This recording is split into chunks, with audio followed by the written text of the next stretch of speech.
Pupco Studios in Oklahoma City. You're watching the Press Row. I'm Jenny Carlson here with Barry Trammell, and we're brought to you by Papa John's Pizza. Go online right now and order your pizza at papajohns.com. Time for 5 and 5. We've got 5 topics, about a minute each for those 5 minutes. Let's start with a true-false, Barry. Frank Shannon is done as a Sooner. News coming out that the Sooner linebacker has not been with the team because of a rape allegation on campus. It's not anything that police have filed charges on, but the school could potentially say he's kicked out of school or he's suspended or some sort of thing.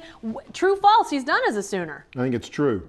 And I think, sexual assault on a college campus is a serious deal. And I tell you, I mean, it's serious anywhere, but on a college campus, people get involved and say, you know what? This is bad news for our campus. Citizens aren't going to send their daughters to our campus if this is the kind of news that we produce here. We're not messing around here. The guy's gone. So I think this is out of Bob Stoops' hands. I think it's out of Joe Castiglione's hands. I think it's in the president's office. I think Frank Shannon is gone.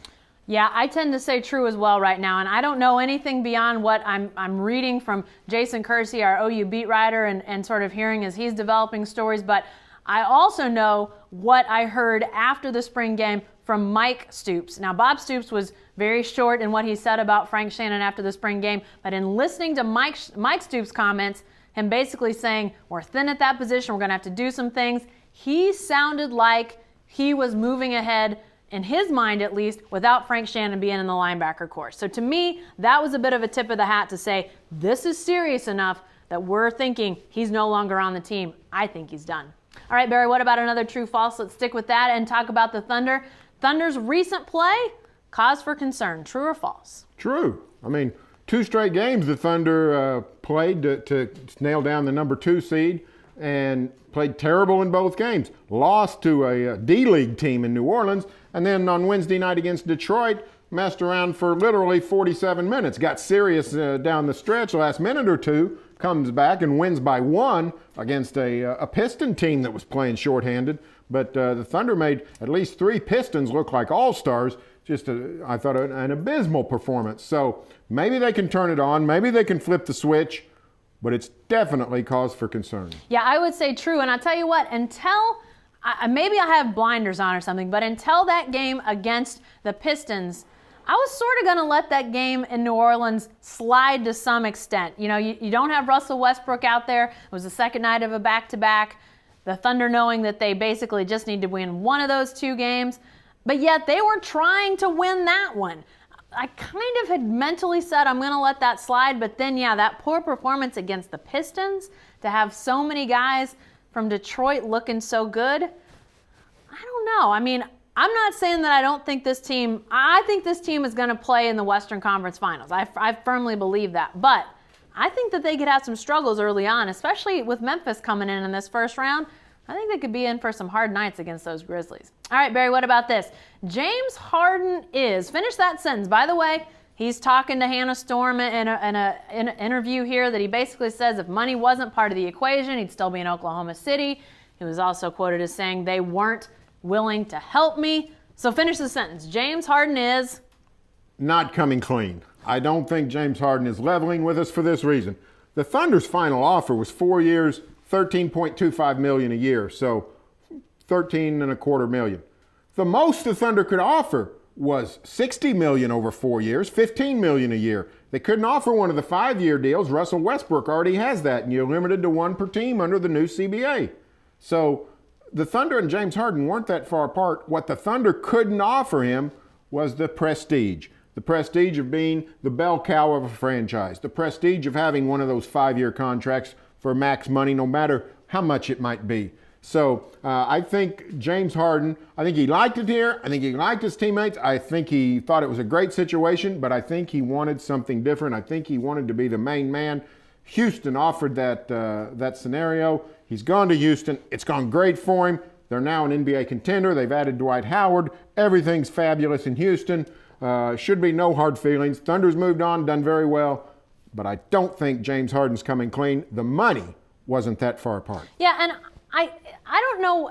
James Harden is maybe not completely aware of the rules because he clearly wanted a max deal. I mean, I think that that's pretty obvious. And as Barry said, the Thunder didn't have the ability to give him what he wanted. Under the rules, that was not in the cards at that point. Now, maybe there was a point earlier where they could have done that, but that wasn't going to happen at that juncture in time. It was not one of the cards that the Thunder could play. They gave him a contract that, frankly, had they given it to him, I don't know if they'd still have the rest of the guys they currently have. I don't know if they'd still have Russell Westbrook and Kevin Durant and Serge Ibaka on the roster. I think it would have blown them up if they'd given James Harden what they offered him. If he would have accepted, I'm not sure we'd see the team that we see right now. So I don't know if he's not aware of the rules or what, but it wasn't there to play. It wasn't a card they had to play. All right, our fun question of the week. We're going to have a little fun with James Harden and his comments. If money wasn't a question, Barry, if money wasn't a question, what?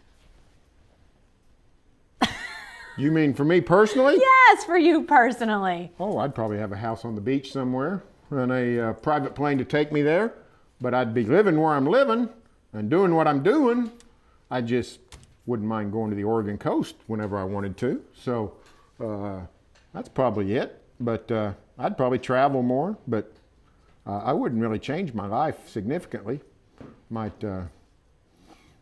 change some of the people I'm working with, but just kidding. Just kidding. I love the people I work with. But no, I'd probably have me a nice vacation place somewhere, but probably on the beach. You know, if money wasn't a question, I do love what I do. But I tell you what, I know there are a lot of places that could use volunteer help. We're in a lot of schools in a lot of different instances, public schools that you see could use an extra hand here and there.